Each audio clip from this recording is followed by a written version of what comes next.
Hello and welcome to Access Sportsnet Lakers, driven by your Southern California Honda dealers. Chris McGee, James Worthy, Robert Ory. Allie Clifton's going to join us in a minute. We got Trudell and Bresnahan working virtually, working the locker rooms. We'll get all the sound for you. The Lakers start their first road trip of the year and the final game of 2020 with a win in San Antonio. Big game, Rob. They shot 54% from three. They built up that 8-point lead at the end of the first and really kind of cruised from there.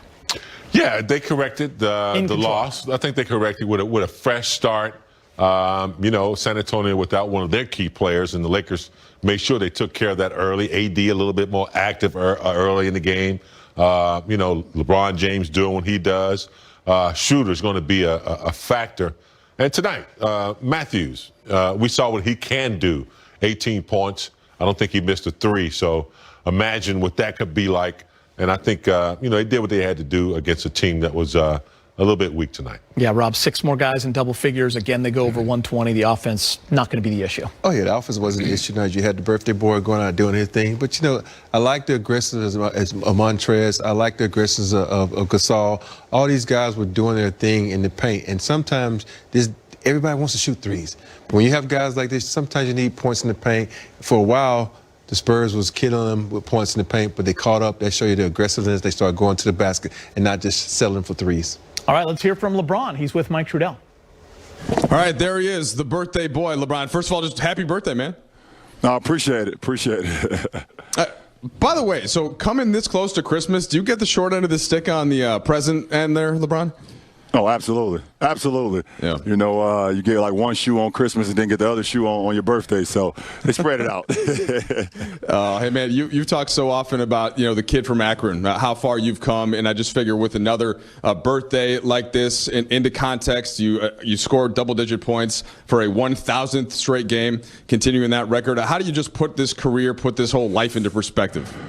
It's just too hard to do it at this point, at this moment. I just try to live in the moment and just try to continue to get better with my game, try to get better with my teammates, and try to, just maximize when I'm out on the floor. So I've been very blessed to play the game that I love at this level for 18 years, and hopefully I can continue to play at a high level. All right, for tonight's game, I know you guys make it a focus not to lose back-to-back games. What was the key today in taking control of this one? We knew we was going against a very good team. They do a great job of getting into the paint. They do a good job of shooting the three ball, sharing the ball. So, we just want to try to get multiple stops in a row. And we got a hell of a boost from our bench. Wes came in and shot the hell out of the ball. So, that was exceptional. Trez got on the offensive rebound. So our bench did a heck of a job of giving us a boost tonight. You mentioned Wesley Matthews, 6 for 6 from three. 2 other Lakers have hit at least that many threes and not missed, Kobe and Nick Van Exel. So pretty good company. You just got to keep giving the guy the ball, right? Is it pretty simple when they're shooting like that? No, absolutely. And he had it going, and you saw it. So, every time, we knew he was open, or even when he created some space off the dribble, he was able to knock it down. So we just continued to find him.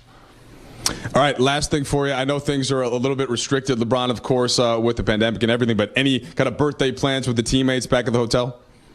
Yeah, we probably just drink some wine. I know that's what I'm going to do, so my teammates are always welcome.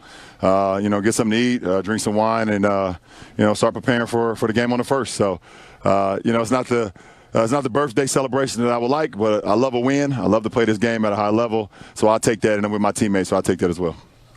All right, LeBron, happy birthday once again. Happy 36. We appreciate the time. I appreciate you guys.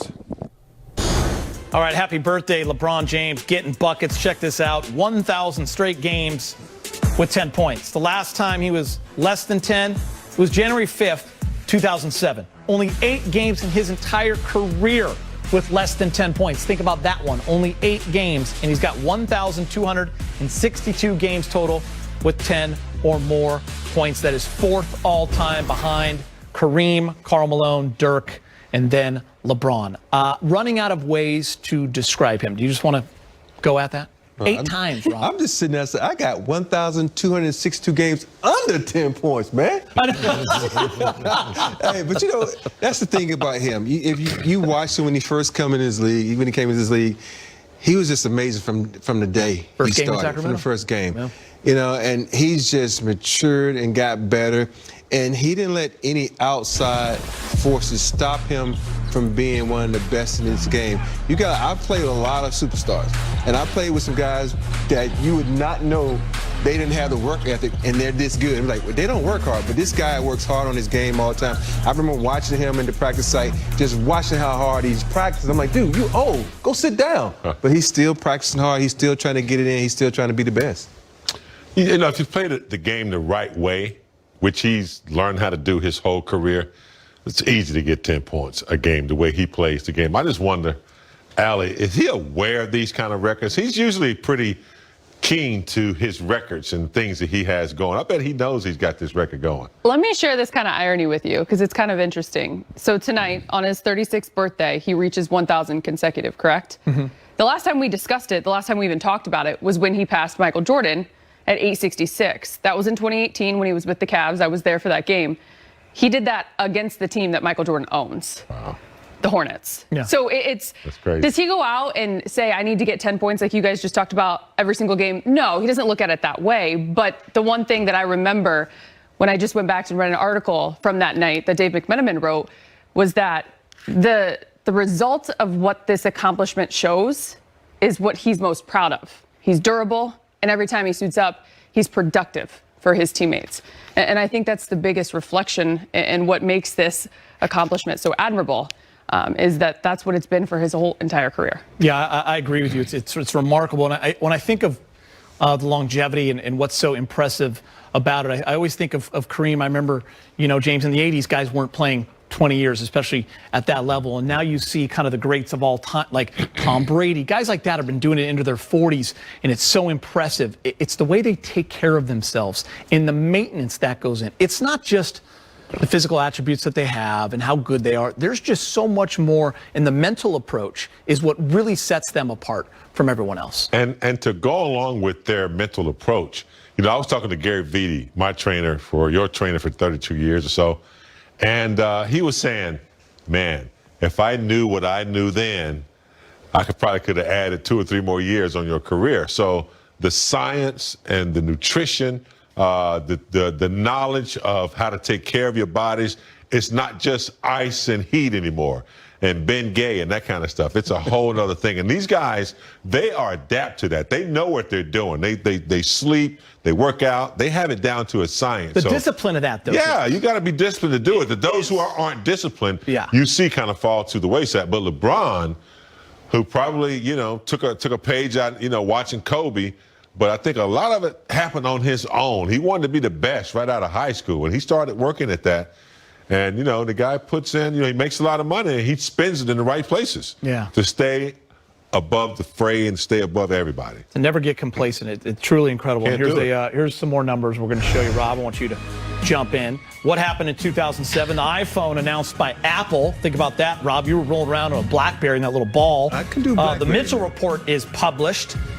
Final Harry Potter book published. Allie Clifton played 24 games as a freshman in Toledo, and she tweeted tonight at me when I said, how old were you the last time LeBron was under 10? She said 18. So she was an 18-year-old freshman. Robert Horry, you won your 7th NBA championship. And here's another one that these guys put in. Millie McGee is born, my oldest daughter. That's a pretty good one. That's the best one on the list. That's the best one on the list. That's the best one on the list. Good stuff in there, guys. All they had to put, beautiful baby. The last one would have been Luca's on the way. More years Luca was on the way. My bank account's just, no, that's not right. Are we going to highlights now? Let's do it. Let's go to highlights. Stay in here, Al. After that, because you won't get sleeping on the couch tonight. No blanket.